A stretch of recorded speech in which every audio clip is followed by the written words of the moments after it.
Vamos a ver ya el último modelo discreto conocido, ¿sí? O teórico, que de esta parte de la materia, que se llama el modelo Poisson, ¿sí? Y por favor, grábense que se pronuncia Poisson, la pronunciación en francés, no es Poison. Ustedes tienen suerte de que están a distancia en este caso y no los puedo escuchar, pero el modelo Poisson, ¿sí? Así como se dice en estadística, y hay que respetar las costumbres en el área. Tenemos lo siguiente. El modelo Poisson se define como: sea X una variable aleatoria, se dice que X sigue una distribución de Poisson, denotada como X se ciñe a una Poisson de parámetros lambda, si su función de masa viene dada por lo siguiente, ¿sí? Es una variable aleatoria cuyo rango empieza en 0 y va hacia el infinito. Y su lambda siempre es mayor a 0.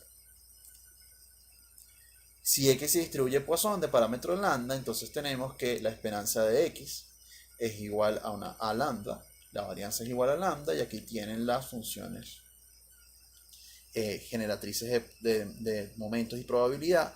Y aquí tienen un detalle adicional, que es que el momento, ¿sí?, de la Poisson es igual a lambda a la R. Si x1, x2, xn son variables aleatorias independientes idénticamente distribuidas como una Poisson de parámetros lambda, ¿sí?, y de la suma de esas variables aleatorias independientes, n de esas variables aleatorias independientes, no, porque va hasta n, se va a distribuir como la suma, la Poisson de la suma de las lambdas. Disculpen acá, esto no sería x, sino la suma de las lambdas. ¿Sí? Es decir, las x sub i se distribuyen en Poisson, son variables aleatorias independientes idénticamente distribuidas. La variable y definida como la suma de esas variables aleatorias independientes e idénticamente distribuidas se distribuye Poisson de la suma de las lambdas respectivas de ella. O sea que la lambda puede ser la misma, puede ser una lambda particular en cada caso. Va a ser igual a la suma de las lambdas.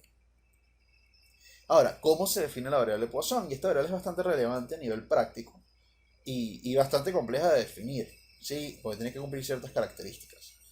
El modelo Poisson resulta adecuado en el caso de fenómenos aleatorios de contagio. ¿Sí? Okay. En este modelo vamos a contar en un intervalo de tiempo establecido, o en un espacio o en un área, pero normalmente se trabaja en un intervalo de tiempo establecido, que reúne las siguientes características.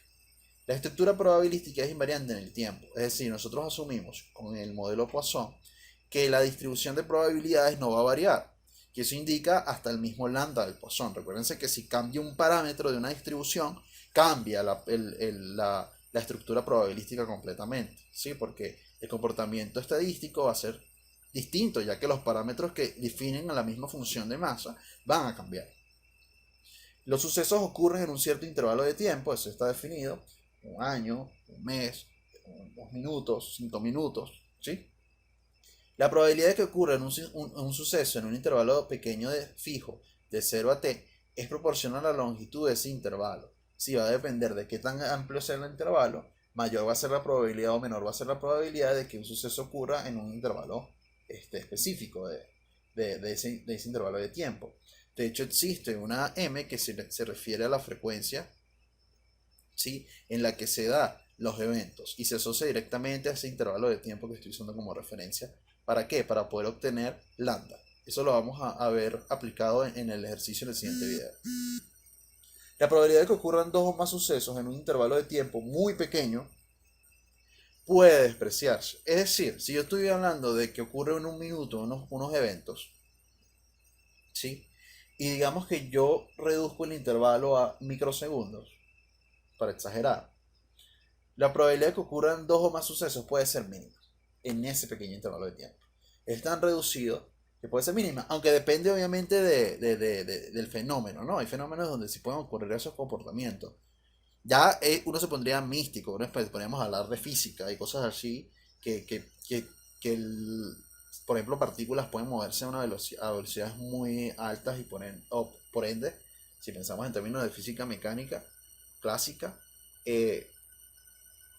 pueden haber ciertos comportamientos en periodos de tiempo muy pequeños, ¿no? Pero obviamente nosotros no vamos a hablar de física, nosotros vamos a hablar de economía y situaciones más tangibles.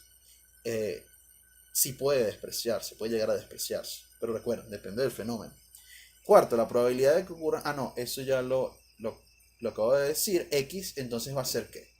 X va a ser igual al número de ocurrencias en el periodo 0 a t. Sí, o sea, cuántas ocurrencias se dieron en ese periodo. Pareciera ser como fracasos y éxitos, pero no es una regla dicotómica, es el hecho que ocurra algo. Por ejemplo, uno de los primeros ejemplos de experimentos aleatorios que ustedes vieron en esta materia fue el de los taxis que pasan por Caracas, o las motos, no me acuerdo si eran motos o eran taxis. En ese ejemplo, pues precisamente en 2 horas, en 1 hora, eso se puede definir una variable de Poisson.